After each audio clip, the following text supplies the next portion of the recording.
dalam hal framework selection untuk marker yang dominan, dan marker yang dominan dan yang biasanya kita sebut sebagai multilocus, ya, multilocus. Marker dominan multilocus, maka sepanjang ada satu ukuran pita yang memenuhi syarat, ya, multilocus, maka sepanjang ada satu ukuran pita hasil PCR dengan primer tersebut yang memenuhi syarat, berarti primer tersebut bisa dipilih. Ya. Misalnya begini, saya berikan contoh, ya, ilustrasinya. Ya. Primer OPA 23, ya, primer OPA 23. Ini adalah RABD marker, untuk ini kan RABD marker menghasilkan katakanlah 5 pita, ya, 5 pita. Kemudian 3 pita polimorfik, yang 2 itu monomorfik. Ya, kemudian dari 3 pita tersebut semuanya memenuhi syarat sebagaimana diuraikan di atas.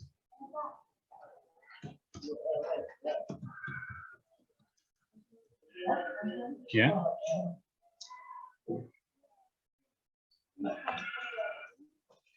Ya, memenuhi syarat. Maka primer OPA 23 tersebut dapat dipilih. Ya.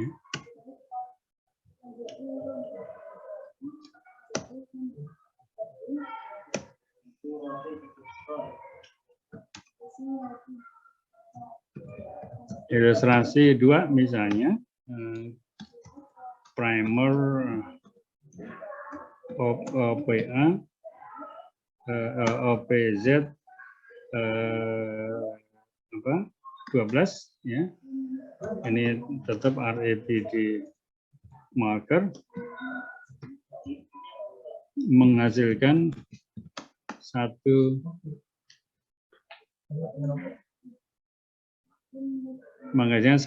pita, ya, dan satu pita tersebut memenuhi syarat sebagaimana diuraikan di atas.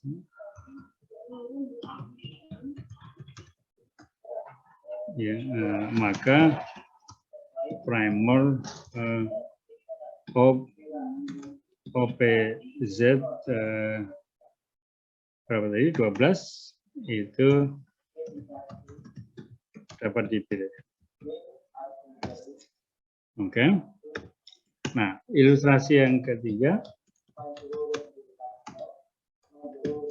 primer OPP 10,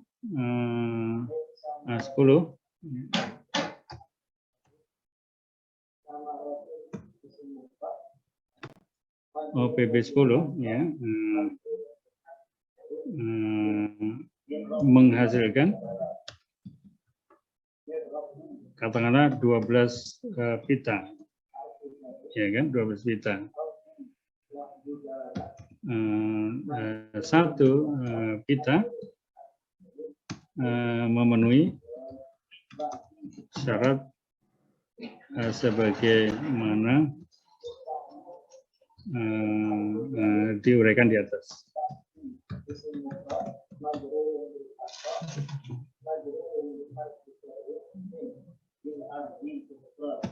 Maka primer OPB 10 tersebut dapat dipilih. Oke, ya. Bentar, saya ulang lagi ya. Primer OPA 23 menghasilkan 5 pita. 1 pita polimorfik dari 1 pita tersebut semuanya memenuhi syarat sebagaimana diuraikan di atas. Maka primer OPA beliau. Oke. Primer OPC 12 menghasilkan 1 pita dan 1 pita tersebut memenuhi syarat, maka ini terpilih juga. Oke.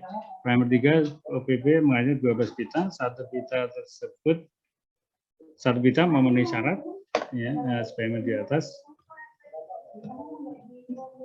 Maka primer ini terpilih. Nah, terakhir saya inikan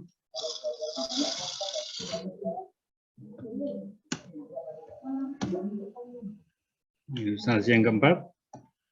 Primer OPC 23 menghasilkan 12 pita, kemudian 10 pita memenuhi syarat sebagaimana diuraikan di atas, maka primer OPC 23 dapat dipilih. Nah, jadi ini variasi yang mungkin Anda akan bisa bisa hasilkan dari proses melakukan primer screening tadi. Di ilustrasi 3 dan 4 ini ada sama-sama 12 pita yang dihasilkan ya. Tetapi dari 12 pita itu hanya 1 pita yang memenuhi syarat. Maka dari adanya 1 pita yang memenuhi syarat di antara 12 pita yang dihasilkan itu tetap membuat primer OPB 10 menjadi primer yang terpilih. Kemudian primer OPC 23 menghasilkan 12 pita juga. Tapi 10 pita memenuhi syarat sesuai dengan yang diuraikan di atas tadi, maksudnya yang diuraikan di atas itu tadi P2 spesifik, kemudian ada syarat-syarat yang tadi saya uraikan di atas itu ya. Nah, primer 2 OPC 23 juga terpilih ya. Nah, jadi Anda bisa mengkontraskan antara hasil ilustrasi 3 dan ilustrasi 4 ya. Tentu kalau kita boleh memilih ya, tentu kita akan meminta atau memilih primer seperti yang di ilustrasi 4 ya.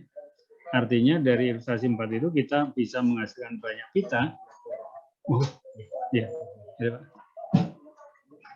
Kita bisa menghasilkan banyak pita dari satu primer, dan kemudian banyak pita itu ternyata juga banyak yang polimorfik, dan dari banyak polimorfik itu ternyata juga banyak yang P2 spesifik. Nah, maka primer ilustrasi 4 ini yang sangat kita inginkan sebetulnya, ya, yang sangat kita inginkan. Tapi bukan berarti kalau misalnya dari 12 pita hanya 1 yang memenuhi syarat, itu kemudian kita tidak pilih, ya itu tetap kita pilih, gitu kan? Jadi kalau banyak pita dihasilkan banyak yang memenuhi syarat makin bagus, tapi meskipun dari banyak pita yang dihasilkan itu hanya 1 yang memenuhi syarat, itu tetap menjadi pilihan yang kita bisa tetapkan bahwa primer itu bisa kita pakai. Ya. Sebaliknya di atas tadi yang ilustrasi yang 1, 2 ini menghasilkan lebih, katakanlah ini tidak 5 ya, kalau saya kontraskan yang sedikit saja lah ya, katakanlah 3 pita ya, 3 pita dan hanya 1 pita yang polimorfik, tentu itu juga memenuhi, dan yang polimorfik itu memenuhi syarat, maka dia tetap kita pilih.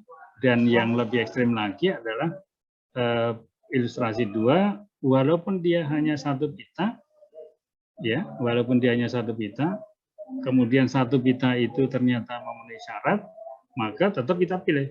Ya, pita OPZ primer OPZ 12 itu kita jadikan pilihan untuk dalam kaitan dengan primer selection. Nah, yang ilustrasi terakhir adalah katakanlah OPX 14 ya. OPX 14 menghasilkan 12 pita ya. Tetapi tidak ada yang memenuhi syarat ya. Ya, atau misalnya OPY 9 ya, menghasilkan satu pita, tetapi tidak ada yang memenuhi syarat. Ya.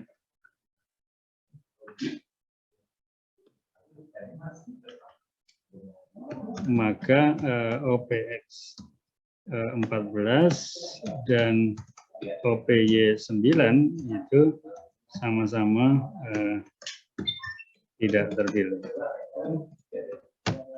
Ya, jadi sama tidak terpilih. Bukan karena dia tidak terpilih karena lebih banyak, karena banyak menghasilkan pita, atau tidak terpilih karena hanya menghasilkan satu pita, tetapi dia tidak terpilih itu baik yang menghasilkan 12 pita maupun yang satu pita, karena tidak ada yang memenuhi pita yang dihasilkan itu, apakah 12 atau hanya satu, sama-sama tidak ada pita yang memenuhi syarat yang tadi di atas itu. Ya. Jadi tidak memenuhi syarat yang diinginkan tadi. Ya. Maka itu walaupun primer itu menghasilkan banyak pita atau menghasilkan sedikit pita, tidak masalah. Dia tetap tidak dipakai karena pita yang dihasilkan itu tidak ada yang sifatnya memenuhi syarat tadi itu. Misalnya tidak polimorfik, tidak P2 spesifik, kemudian juga walaupun P2 spesifik tapi tidak ditemukan di F1-nya misalnya dan sebagainya. Ya. Oke, itu saya rasa untuk catatan yang terkait dengan ini ya. Nanti kita kalau ada waktu nanti silakan bisa ditanyakan lagi, tapi sementara saya akan selesaikan dulu tentang ini ya, tentang genotyping-nya. Jadi penjelasan lebih lanjut tentang genotyping ini adalah tadi ini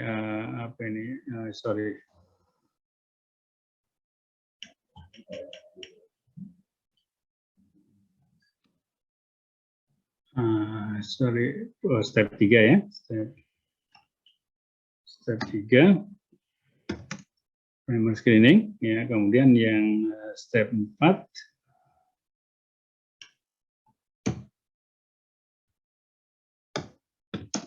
primer screening ya. Genotyping ya, genotyping analisis untuk individu dalam nah, oke. Jadi dalam kaitannya dengan genotyping ini berarti semua individu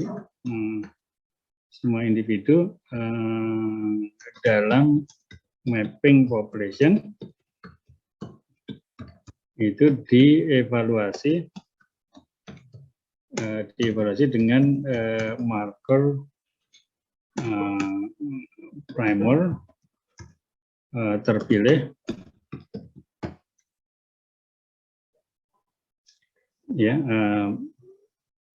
dengan primer terpilih dari hasil tahapan sebelumnya.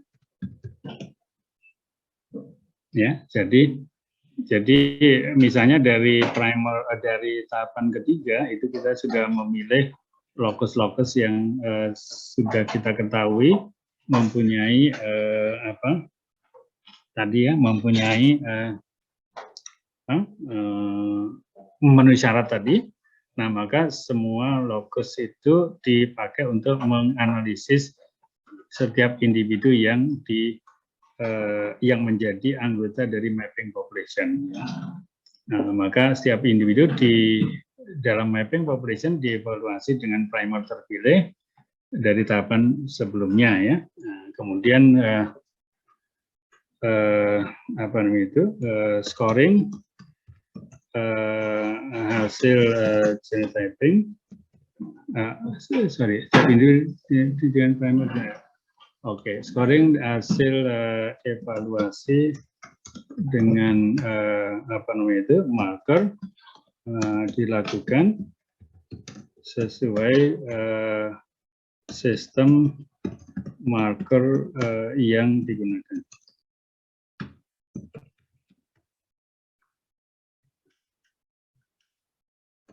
Ya, sesuai maksudnya kalau dia marker yang dominan tentu scoringnya menyesuaikan dengan marker yang dominan. Kemudian konversi dari marker dominan scoring tadi ke dalam genotype itu mengikuti apa yang sudah ditentukan untuk marker itu.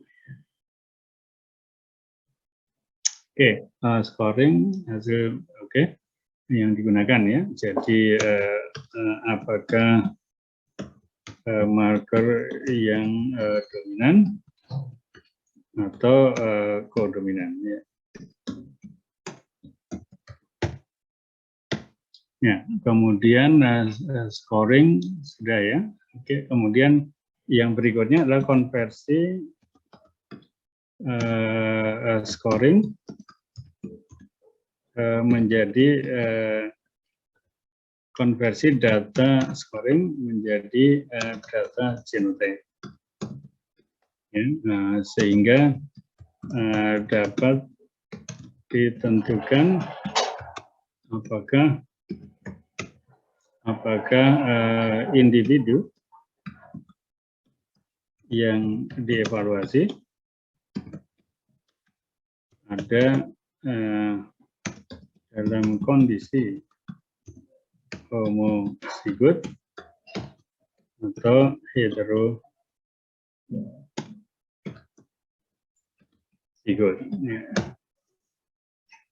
Ya, itu yang dimaksud dengan konversi data scoring ke dalam data genotype. Kalau bisa ya tentu mengevaluasi apakah individunya itu genotype-nya homozigot atau heterozigot ya. Itu yang perlu diinginkan ya, perlu disusun. Kemudian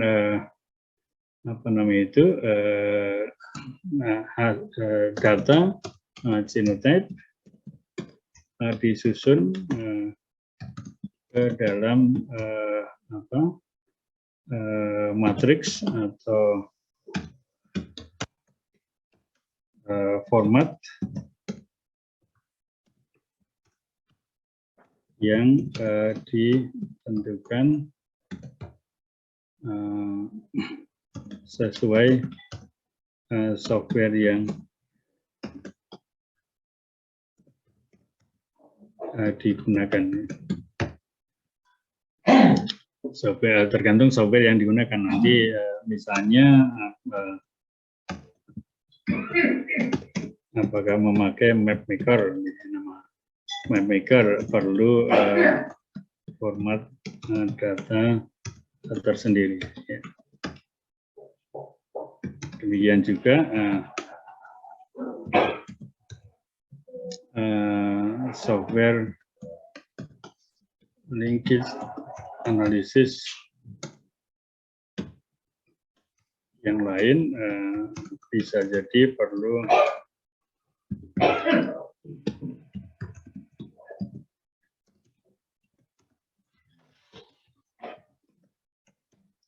jadi Jadi yang penting data genotype yang kita hasilkan itu perlu disusun menjadi matriks data atau file data yang sesuai dengan yang diharapkan. Oke, jadi genotyping itu dimulai dari penetapan analisis dari individu yang ada di mapping population sampai kepada disusunnya data itu dalam format yang disesuaikan dengan software-nya. Itu yang berkaitan dengan step yang keempatnya. Kemudian yang step yang kelima, phenotyping. Nah ini juga artinya kalau genotyping tadi dengan menggunakan marker ya, artinya kita menentukan genotype menggunakan marker yang terpilih. Kalau phenotyping ini berarti kita merecord saja phenotype yang ditampilkan untuk setiap individu yang sama, artinya individu dalam mapping population yang kita evaluasi di step yang keempat tadi. Kemudian kita catat ininya phenotype-nya. Nah di sini perlu diperhatikan apakah data phenotype yang dievaluasi itu merupakan data kualitatif, maksudnya merupakan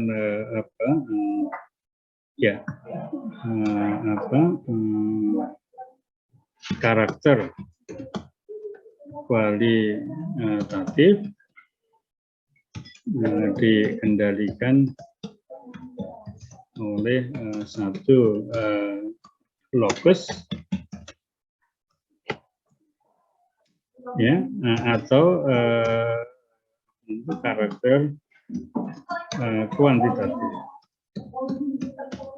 ya, yang dikendalikan oleh banyak gen dan kontribusi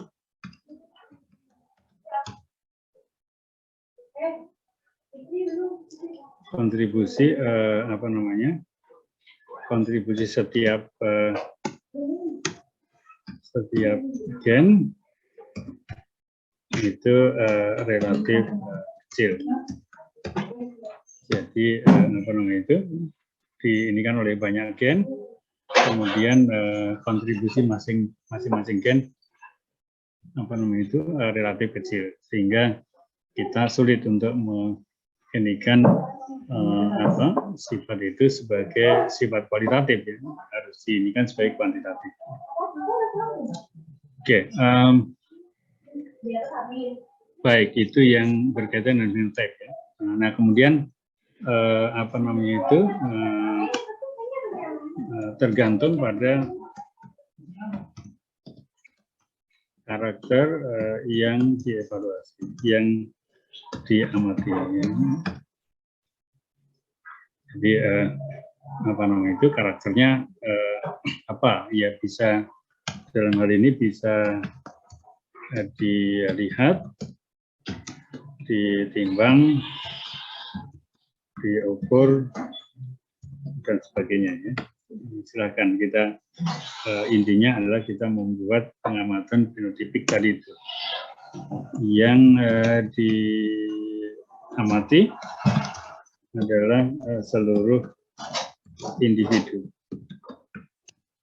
dalam mapping population ya. Jadi itu yang perlu. Jadi nanti kalau Anda mapping population-nya ada 200 individu ya, semua individu itu diamati masing-masing, tidak bisa kita gabung aja 20 individu, karena toh ini fenotipenya hampir sama ya, kita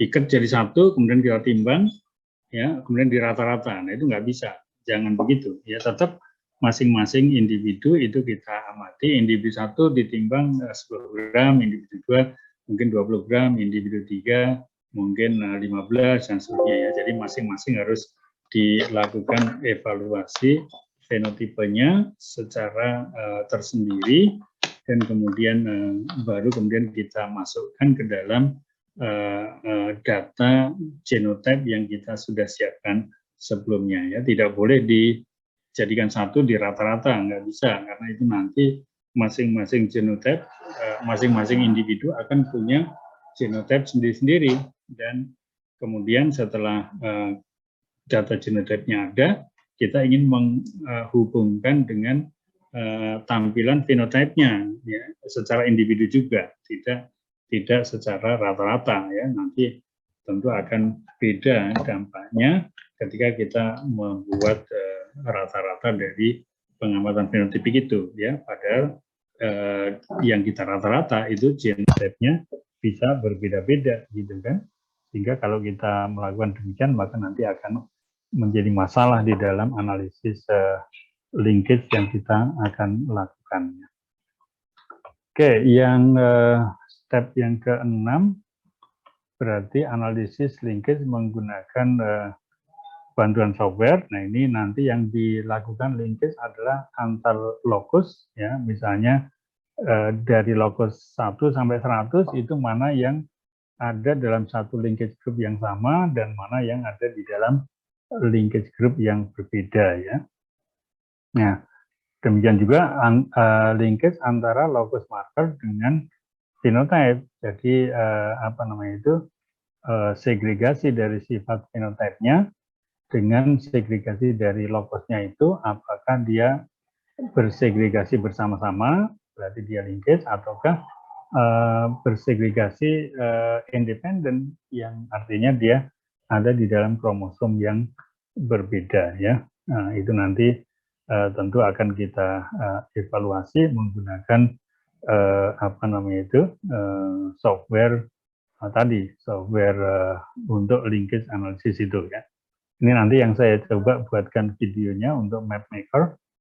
Kita akan bisa berikan contoh untuk melakukan evaluasi linkage tadi dengan menggunakan MapMaker ya. Oke, baik. Terakhir ini saya rasa ya nomor 7 implementasi dalam pemeliharaan. Nah, ini nanti kalau apa namanya itu tadi linkage map ya, linkage map sudah didapatkan ya, ya, maka referensi linkage map tadi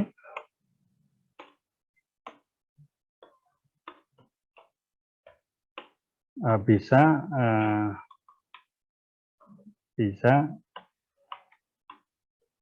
dipakai untuk tujuan mencari marker tertentu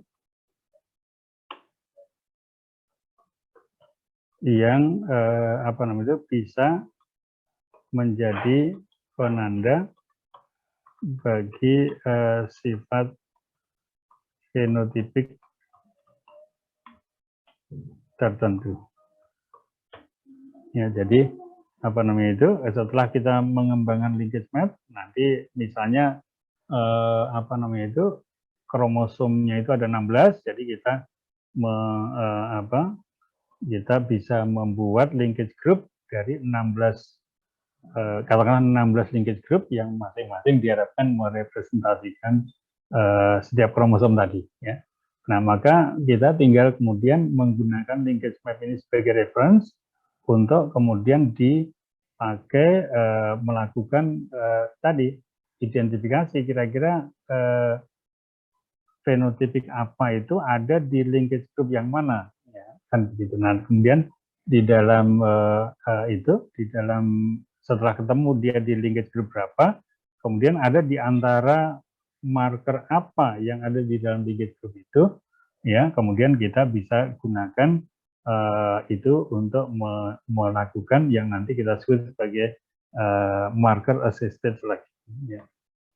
Jadi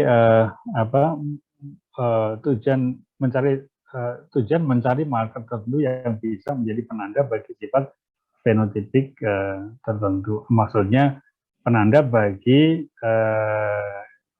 gen atau lokus yang mengendalikan sifat fenotipik tertentu. Kemudian setelah kita bisa menentukan marker yang linkage dengan phenotype,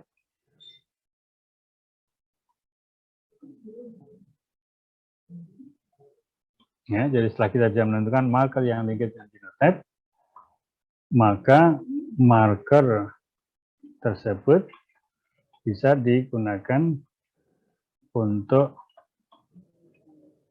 melakukan yang disebut sebagai marker assisted selection atau yang biasa kita indikan sebagai MAS,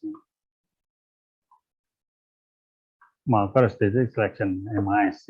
Nah, tadi ada pertanyaan tadi itu yang disampaikan oleh teman Anda tadi itu adalah salah satu aplikasi yang nanti bisa digunakan ketika kita sudah mengidentifikasi lokus dan phenotype yang linkage atau tidak itu, ya. Nah, nanti kita tidak lagi menyeleksi dengan phenotype, tapi kita menyeleksi dengan marker di laboratorium, sehingga populasi yang 10.000 tadi saya ilustrasikan tidak perlu ditanam semua di lapangan. Kita kita tanam dalam bentuk bibit dulu, kemudian bibit kita seleksi dengan marker assisted selection, dan hanya bibit yang membawa marker saja yang kita tanam di lapangan, sehingga sebagian besar bibit yang kita tumbuhkan itu tidak lagi perlu dievaluasi ke lapang, tapi cukup bibit yang positif untuk marker yang kita gunakan, itu yang kita seleksi di lapangan, dan kemudian kita pakai untuk memvalidasi bahwa marker yang positif itu adalah linkage dengan, masih link dengan phenotype-nya dan bukan rekombinan, gitu kan. Kalau bibit nanti rekombinan berarti kan markernya ada tapi hasilnya sedikit. Nah, itu kita nanti tidak teruskan atau kita bisa eliminasi kan gitu. Kalau sebaliknya markernya negatif tapi hasilnya tinggi, ya itu kan juga sudah tereliminasi dalam tahapan sebelumnya tadi itu. Ya, jadi demikian saya rasa untuk satu hal lagi, ya. Satu hal lagi, setelah kita mendapat marker yang secara istilah itu tightly link dengan dengan gen atau lokus yang mengendalikan fenotipe tertentu, maka informasi ini dapat dipakai untuk mengisolasi fragmen yang fragmen dari genom yang membawa marker target untuk tujuan isolasi dan karakterisasi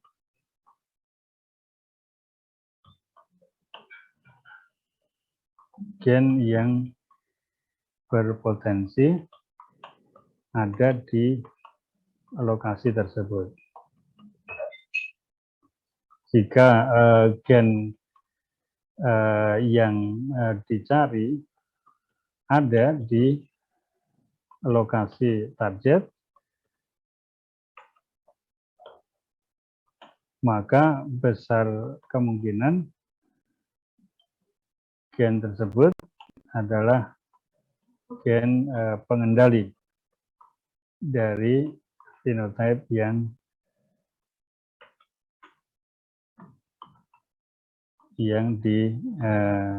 dievaluasi. Nah, ini yang disebut apa namanya itu, istilahnya itu adalah map based cloning, ya.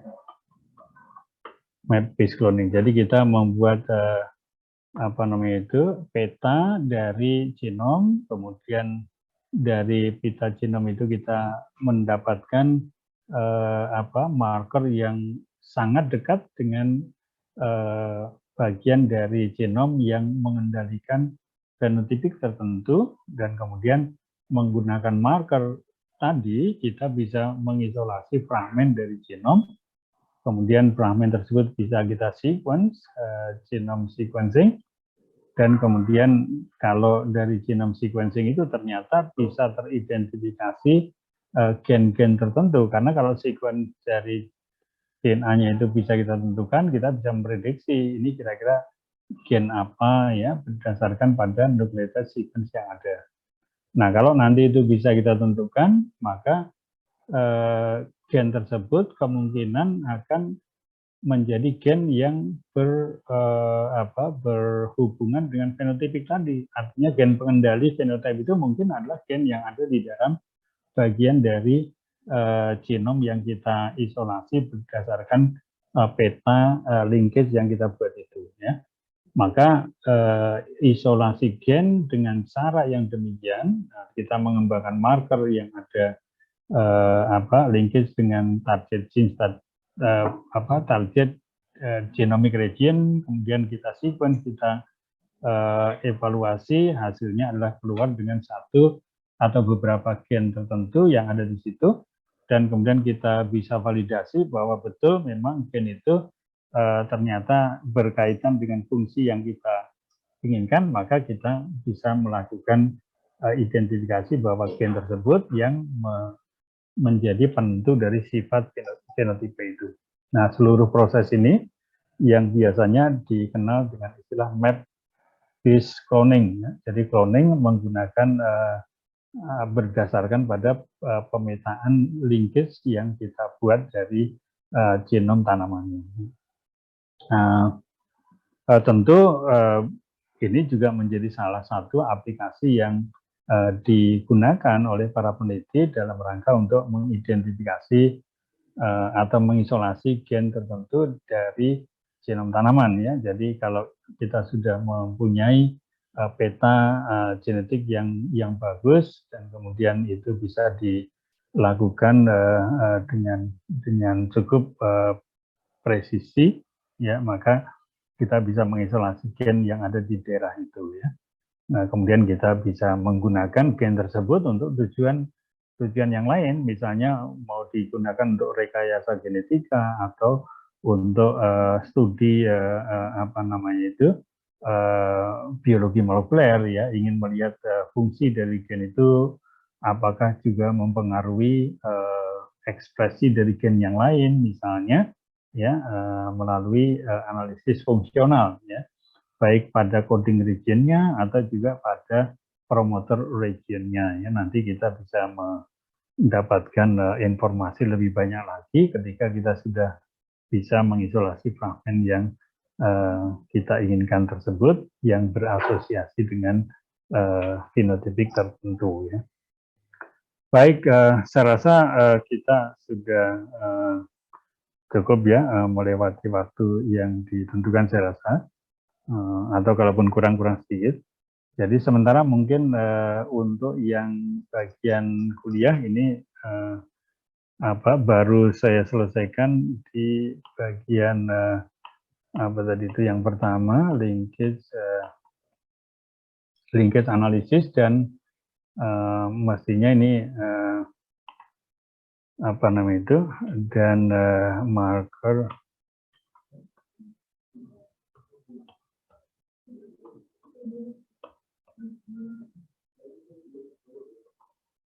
marker assisted selection, ya. Dan yang satunya sebetulnya adalah marker assisted back crossing ya. Nah ini yang marker assisted back crossing belum sempat saya berikan. Nanti coba saya buatkan recording saja terkait dengan itu. Nanti kita share ke Anda apa namanya itu yang berkaitan dengan marker assisted back crossing. Karena ini sebetulnya hampir mirip, step-stepnya itu hampir mirip dengan yang ini, terutama pada tahapan 1, 2, 3, 4 ya. Ini apa namanya itu hampir sama ya. Nanti tentu tahapan 5, 6, 7 ini karena memang tujuannya adalah untuk memback cross-kan satu apa namanya itu fragmen dari genom dari donornya ke commercial variety. Nanti ada tahapan yang barangkali spesifik untuk tujuan itu ya. Tapi saya rasa nanti kita buatkan saja videonya supaya Anda bisa pelajari secara asinkronus dan kemudian menjadi bahan pengetahuan yang barangkali nanti suatu saat berguna bagi Anda. Dengan demikian saya akan akhiri kuliah di PBT 634 ya kalau nggak salah, analisis molekuler tanaman dengan kuliah yang ke-14 hari ini. Sebelum saya tutup, nanti saya mengingatkan saja bagi partisipan yang mengambil kredit, itu jangan lupa untuk menyiapkan satu tugas tugas akhir yang mesti disiapkan oleh Anda ya. Kalau Anda sempat, boleh menginformasikan ke saya alternatif pilihan judul yang Anda inginkan, dan kemudian saya bisa membantu mengarahkan yang mana yang sebaiknya Anda ambil.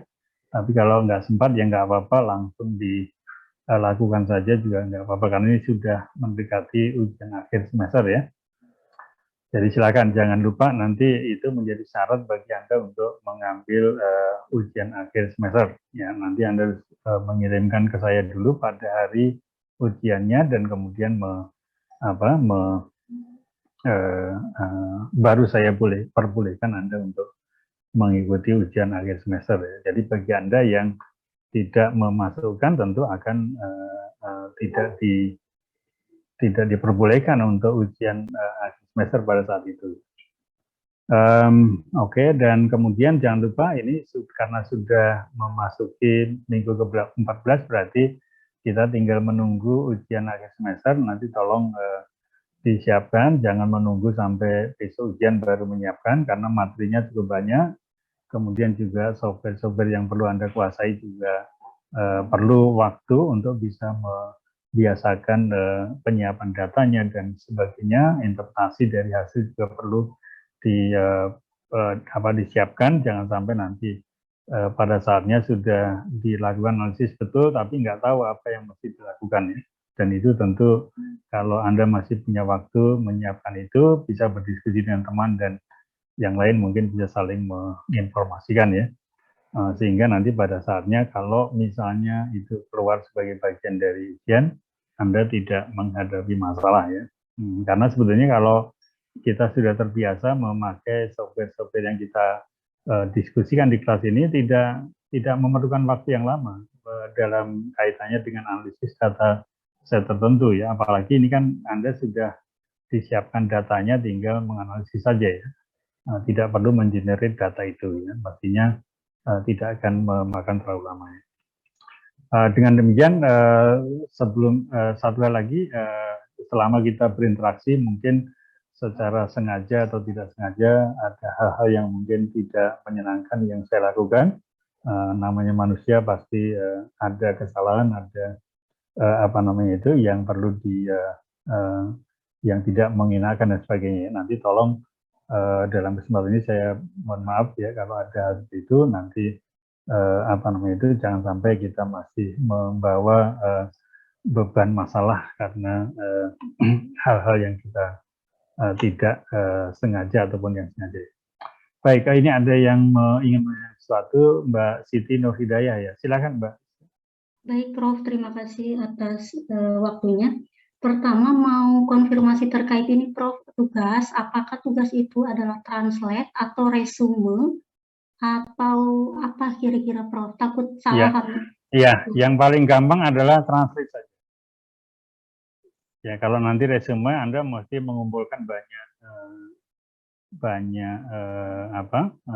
publikasi. Ya. Saya rasa tidak akan cukup untuk waktu yang Anda ini kan. Jadi silakan ditranslasikan saja apa yang Anda ini. Intinya itu saya sebetulnya hanya ingin memaksa Anda untuk membaca dari judul sampai kepada pustaka yang ditulis dari itu. Tentu pustaka tidak perlu ditranslasikan ya. Acknowledgement juga tidak, tapi dari judul sebenarnya juga tidak perlu, tapi abstrak sampai kepada pembahasan itu yang saya minta Anda untuk membaca dengan baik ya. Dan satu-satunya cara untuk memaksa Anda melakukan itu adalah meminta Anda untuk mentranslasikan ya yang Anda baca itu ya. Oleh karena itu yang paling gampang adalah ya baca, translasikan, hasil translasinya itu kirimkan sebagai tugas akhir Anda ya.